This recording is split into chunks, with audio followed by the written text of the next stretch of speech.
given to me all I need, and I pray for your will to be done. And I ask for your Spirit to work in my life, that I can be a blessing to you.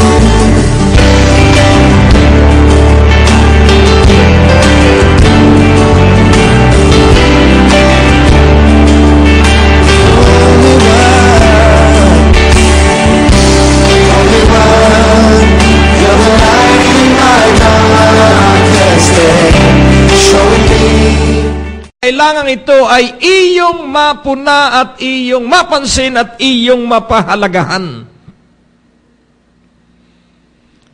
Sa verse 2 o sa verse 3, Thou compasses my paths and my lying down. So ano po yun? Ikaw at ako'y naliligid ng kanyang proteksyon sa ating paglalakad at maging sa ating paghiga. Purihin ang Panginoon. Kaya hindi ka mamamatay sa bangungot. Hello? As soon as I lie down, I go quietly to sleep. Amen po ba? Yun po ang panalangin ng mga awit. Sa pagkahiga ko, ako ay matutulog ng mahimbing. For thou, O Lord, shall keep me in perfect peace. Sapagkat ikaw, Panginoon, ang maglalagay sa akin sa sakdal na kapayapaan.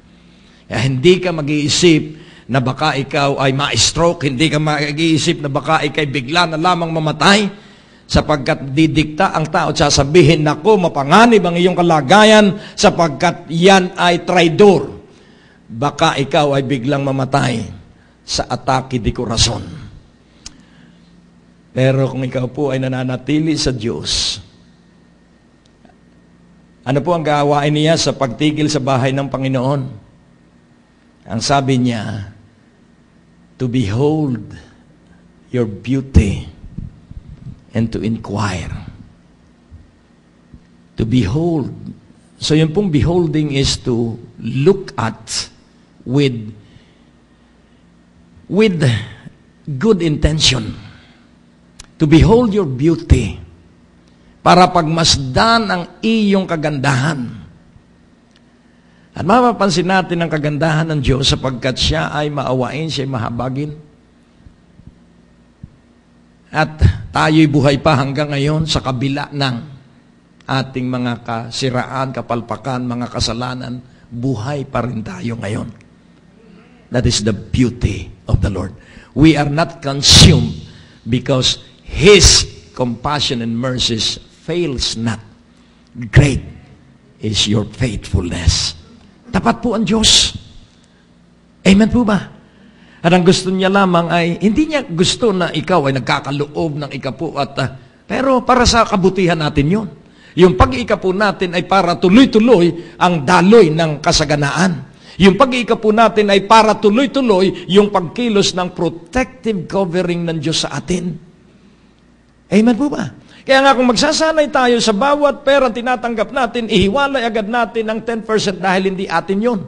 At ang hindi tapat sa hindi kanya, hindi ibibigay sa kanya, yung talagang kanya. Hello?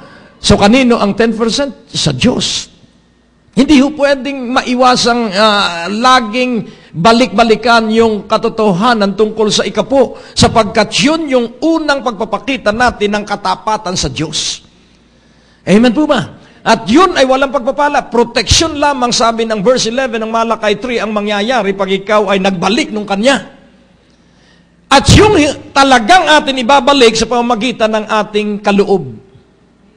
So offering is the beginning of prosperity. Tithing is the place wherein you are putting yourself in a secured place. In the secret dwelling place of the Lord.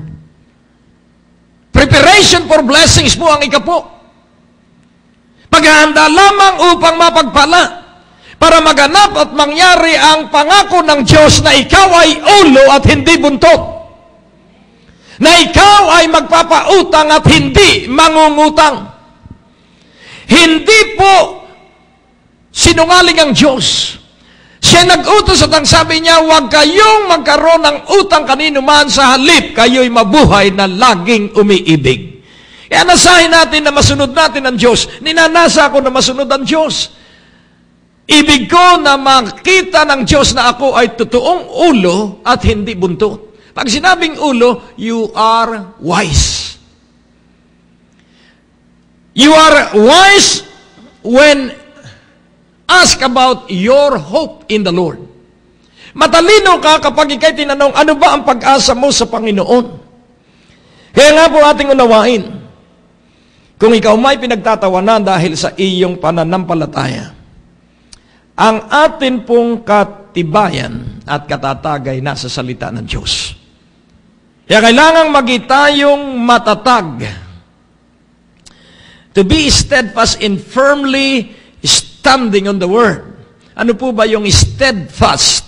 Yun pong word na stead.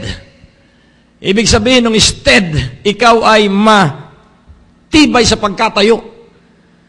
Kaya pag sinabing steadfast, kahit anong mangyari sa iyong paligid, kahit anong maramdaman mo sa iyong katawang kirot, hindi ka aalis dun sa iyong tinatayuang salita ng Diyos. Amen? Yun pong firm. You are sure of what you believe. Pag sinabing steadfast and firmly standing on the Word, so yung firm po, ang ibig sabihin, you are sure of what you believe. Amen? Hindi ka mahihikayat ng mga payo ng kung sino-sino. Amen po ba? Amen po ba? Kaya nga po ating unawain, hindi ka mahihikayat ng masama, sapagkat ang masama ay walang bahagi sa alaala ng Diyos. Basahin mo ang Isaiah 25. Ang masama ay hindi maniniwala at magpapatuloy sa kasamaan. Sa Revelation, sa huling panahon, ang masama ay magpapakasama at ang marumi magpapakarumi. Ngunit ang mabuti magpapakabuti at ang banal ay magpapakabanal at ang matuwid ay magpapakamatuwid. Hallelujah! So, atin pong unawain, kailangang manindigan tayo sa salita ng Diyos sapagkat ang ating buhay ay nakabalot sa salita ng Diyos. To behold your beauty and to inquire at your temple. Magtatanong ka lang naman eh. Kaya nga kung atin pong titingnan, ibalik natin dito sa ating teksto. Ang sabi po dito, for the eyes of the Lord run to and fro. So, na-establish natin ang sobrang pag-ibig ng Diyos sa iyo at sa akin.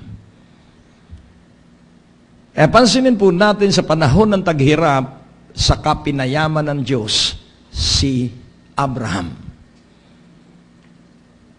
Sa panahon ng taggutom, si Abraham ang pinakamayaman sa kanyang lugar. At ang kanyang anak na si Isaac, pinadaan din sa tagutom at tagtuyo. Muli, nagpakita ang Diyos na ang kanya, protektado niya. Si Jacob, si Joseph, sunod-sunod po. Dumaan sila sa mga krisis, dumaan sila sa mga pagsubok, dumaan sila sa taggutom at tagtuyo. Pero nanatiling sila ang pinakamayaman sa kanilang panahon. Ngayon natin pong unawain. Ang atin pong pagtatagumpay ay hindi para sa atin. Huwag mo pong kalilimutan ito. Ang atin pong pag-unlad at pagyaman ay hindi para sa atin. Ito po ay para pagtibayin ng Diyos ang kanyang tipan kay Abraham. Deuteronomy 8:18, so that God will establish His covenant. Kaya nga po ating unawaing mabuti. Kaya nais ng Diyos na tayo manatiling mayaman, hindi para sa atin, para maabot natin yung mga taong walang yaman at dun sa yamang nasa atin, maturuan natin silang magtiwala sa Diyos. Paano mong sasabihin sa taong magtiwala sa Diyos